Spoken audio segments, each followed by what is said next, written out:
Oi, gente, como que vocês estão? Eu espero que esteja tudo bem com vocês, com a família de vocês. Como é que estão os estudos, né? Vocês estão se empenhando, estão se dedicando?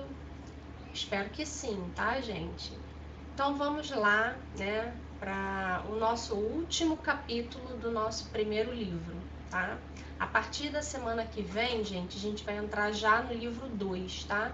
Esse livro 2 ele já está disponível na escola, é só vocês pedirem para o responsável ir lá pegar, tá? Ou vocês podem ter acesso pelo próprio portal do Eleva, tá? Se não tiverem condições de ir até a escola, vocês conseguem acessar pela senha, aquela senhazinha do Eleva, tá? Mas então, na semana passada a gente falou, né, sobre a questão do petróleo, né, o que era esse petróleo, quais são os materiais, né, que se conseguem extrair, né, através se produzir, né, quais os materiais que se conseguem produzir através desse petróleo, como é que se dá a extração, enfim, isso foi o conteúdo da nossa aula passada. A gente ainda vai falar hoje sobre petróleo, né? Mas como a tecnologia, né, ela pode contribuir para alternativas, né, ao petróleo, né? Porque a gente sabe que o petróleo ele é uma fonte de energia não renovável, tá? Então, não renovável, né, como a gente já viu na aula anterior, significa dizer que ele não é infinito, ele tem um ciclo, né, que não dá para a gente ficar só extraindo e achar que nunca vai acabar, tá? Então, existem outros tipos de mecanismos, né, que através da tecnologia nós conseguimos produzir, né, algumas alternativas aí para produzir energia e plásticos, né, que são embalagens que a gente utiliza no nosso dia a dia, né, só que acabam prejudicando, né, o meio ambiente, essa questão da produção do lixo, enfim, né, isso que a gente vai falar na nossa aula de hoje, tá? Então aqui, a nossa perguntinha inicial, né?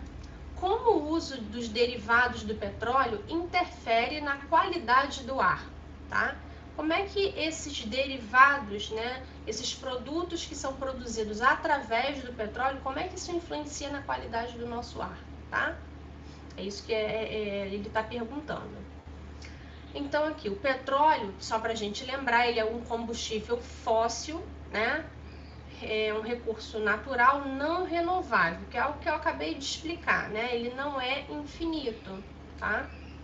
E ele tem como aspecto negativo a poluição do ar, tá?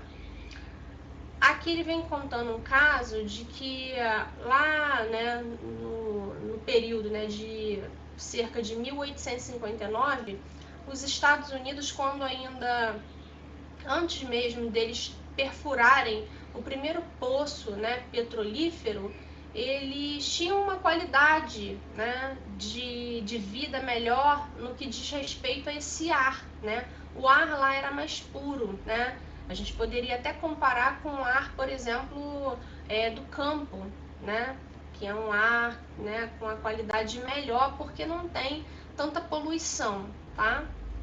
E lá nos Estados Unidos era assim, antes de haver essa primeira perfuração dos poços petrolíferos. Depois que começou a extrair petróleo, aí começaram, né, a produzir os seus derivados, né, para produzir energia para os automóveis, né, os bioplásticos não, perdão, os plásticos, né, normais, que são subprodutos do petróleo, e aí acabam prejudicando, né, o meio ambiente, tá?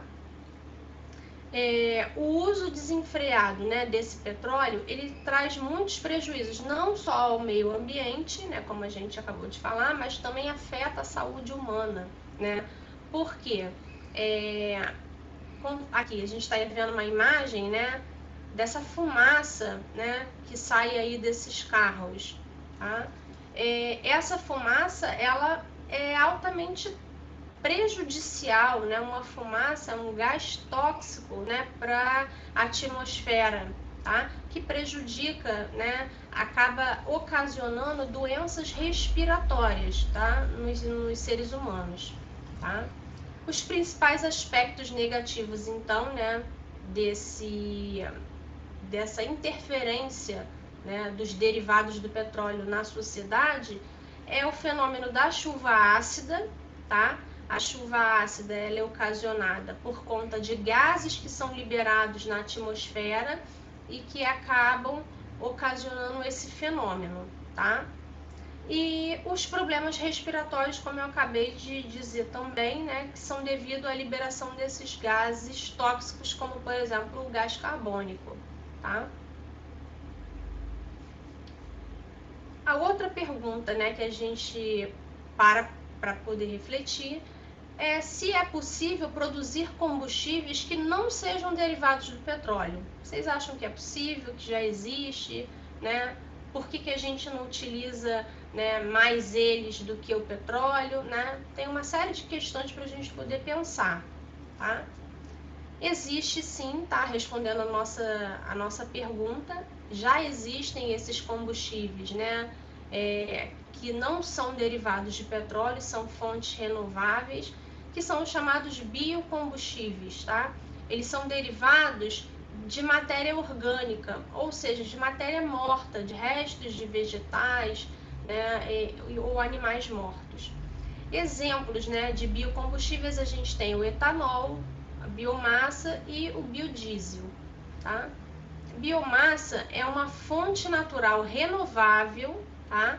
Que corresponde à matéria orgânica de origem vegetal ou animal, né? Como eu havia falado. Usada para produzir energia, tá? Como o carvão vegetal, a madeira, o bagaço da cana-de-açúcar, o lodo do esgoto, o lixo orgânico, né? Esse lixo orgânico que a gente tem resto de comida na nossa casa, né? Pode ser utilizado, né, para produzir energia. E o esterco aí de animais, tá? Tudo isso pode ser utilizado como matéria-prima para a produção desses biocombustíveis, tá? E os plásticos alternativos, né?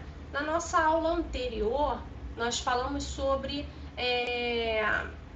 os plásticos, né, que são derivados do petróleo. Acontece que, apesar da utilidade, da vantagem que eles trazem, né, para a nossa sociedade, a desvantagem é principalmente para o meio ambiente e os animais, os seres vivos que vivem nesse ambiente, né? Porque o plástico natural ele tem um ciclo de vida na natureza muito extenso, né? Um ciclo de vida de degradação muito extenso, tá? Então, uma alternativa, né, para se combater, né, essa produção, né, exacerbada, essa produção alta, né, grande de plásticos na natureza, é que se criaram os bioplásticos, tá? Esses bioplásticos, eles são plásticos derivados de fontes renováveis, como os óleos, as gorduras vegetais, o amido de milho e outros, né, outros produtos, tá? Então esse óleo, né, que nós utilizamos aí na nossa casa, o restinho de óleo, gorduras vegetais, isso tudo pode servir como matéria-prima para a produção desses bioplásticos, tá? E eles são, né, obviamente, uma alternativa para substituir, né, os plásticos derivados do petróleo, tá? E são aí os bioplásticos. Aqui a gente tem um exemplo de uma sacolinha, né, aí de mercado, né, dessas que estão que a gente está tendo que utilizar, né, que entrou em vigor de acordo com a nova lei, né? Essas são as que são fornecidas, né, nos estabelecimentos, tá? Mas não só as sacolinhas, mas a gente tem aí vários tipos, né, de exemplos. Os canudinhos também estão proibidos, né? E existem canudinhos feitos de bioplástico, pratinho descartável, talheres descartáveis, né, que antes eram feitos de plásticos naturais, né, mas que agora já tem alternativas, né, mais sustentáveis, né, vamos dizer assim, para combater essa questão do acúmulo, né, de plásticos na natureza, tá? E a gente finaliza aqui por hoje com a nossa dica de estudo, que é uma dica muito legal, tá? É um filme que eu tô recomendando para vocês. Não sei se vocês já viram, mas quem não viu, né, veja, e quem já viu, assiste de novo, tá? Que é o Wall-E, tá? E depois que vocês assistirem esse filme, vocês proponham soluções, né, para amenizar essa problemática do lixo no mundo, porque esse filme ele se passa, né, assim, fazendo uma rápida sinopse, um rápido resumo. Ele é um robozinho, né, que ele fica preso, né, num planeta que ele foi abandonado, e esse planeta ele fica todo poluído por lixo, né?